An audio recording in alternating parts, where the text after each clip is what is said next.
വിശുദ്ധ അൽഫോൺസാമ്മ ഭാരതത്തിൽ നിന്ന് വിശുദ്ധ പദവിയിലേക്ക് ഉയർത്തപ്പെട്ട ആദ്യ വനിതയും സഹനങ്ങളുടെ കൂട്ടുകാരിയുമായ വിശുദ്ധ അൽഫോൺസാമ്മയെക്കുറിച്ച് ഏതാനും ചിന്തകൾ പങ്കുവയ്ക്കട്ടെ.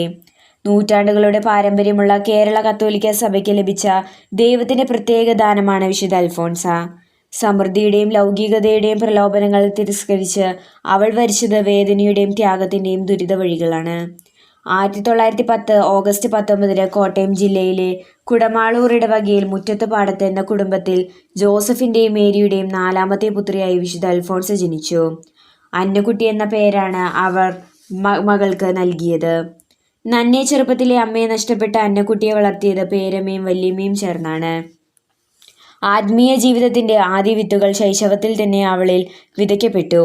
5 വയസ്സുള്ളപ്പോൾ അന്നക്കുട്ടി കുടുംബ പ്രാർത്ഥന നയിച്ചിരുന്നു.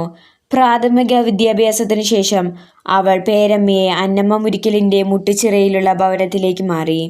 വളരെ ചിട്ടയിലും നിയന്ത്രണത്തിലുമാണ് പേരമ്മ അന്നക്കുട്ടിയെ വളർത്തിയത്. അന്നക്കുട്ടിയെ ഭംഗിയുള്ള വസ്ത്രങ്ങളും ആഭരണങ്ങളും അണിയിക്കുന്നതിൽ പേരമ്മ ശ്രദ്ധിച്ചിരുന്നു. കൗമാരപ്രായത്തിലേക്ക് കടന്ന അന്നക്കുട്ടി അതീവ സുന്ദരിയായി വളർന്നു. നാട്ടുനടപ്പനുസരിച്ച് വിവാഹപ്രായമായപ്പോൾ പേരമ്മ സൽസ്വഭാവിയായ ഒരാളെ കൊണ്ട് അന്നക്കുട്ടിയെ വിവാഹം കഴിപ്പിക്കാൻ തീരുമാനിച്ചു. അന്നക്കുട്ടിയാകട്ടെ കർത്താവിന്റെ മണവാട്ടിയാകാൻ അതിയായി ആഗ്രഹിച്ചു. വിവാഹം ഒഴിവാക്കാനായി ഒരിക്കൽ അവൾ തന്റെ പാദങ്ങൾ ഉമിതിയിൽ പൊള്ളിക്കുക വരെയുണ്ടായി. ഒടുവിൽ 1927 അന്നക്കുട്ടി ഭരണജ്ഞാനം ഫ്രാൻസിസ്കൻ ക്ലാരമഠത്തിൽ പ്രവേശിച്ചു.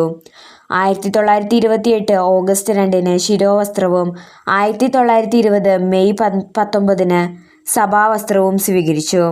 ശിരോവസ്ത്ര സ്വീകരണ സമയത്താണ് അന്നക്കുട്ടി അൽഫോൺസ എന്ന പേര് സ്വീകരിക്കുന്നത്. 21ാമത്തെ വയസ്സിൽ അൽഫോൺസാമ്മയ്ക്ക് കഠിനമായ രക്തസ്രാവം ബാധിക്കുകയും ധാരാളം ചികിത്സകൾ നടത്തുകയും ചെയ്തു.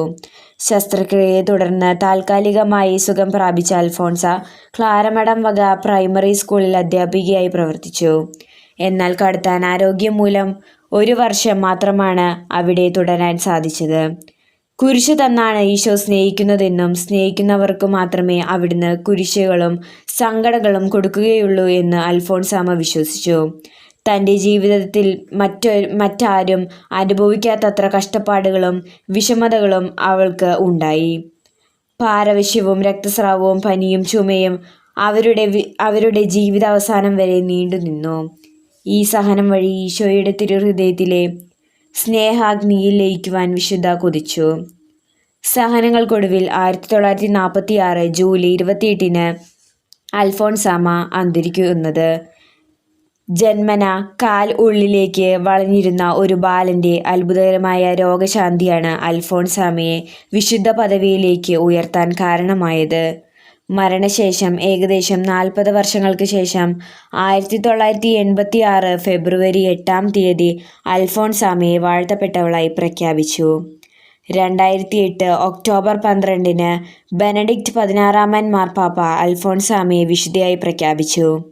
എല്ലാ വർഷവും ജൂലൈ 19 മുതൽ 28 വരെ അൽഫോൺസാമ്മയുടെ തിരുനാൾ ആഘോഷിച്ചിരുന്നു. ഈ തിരുനാൾ അവസരത്തിൽ സഹനങ്ങളിൽ പതറാതെ വിശുദ്ധ അൽഫോൺസ പറഞ്ഞ വാക്കുകൾ ഓർമ്മിപ്പിക്കുവാൻ ഞാൻ ആഗ്രഹിക്കുന്നു. കുരിശ് തന്നാണ് ഈശോ എന്നെ സ്നേഹിക്കുന്നത്. അവിടുന്ന് തരുന്ന കാസ ഞാൻ മട്ടോളം കുടിച്ചിറക്കും.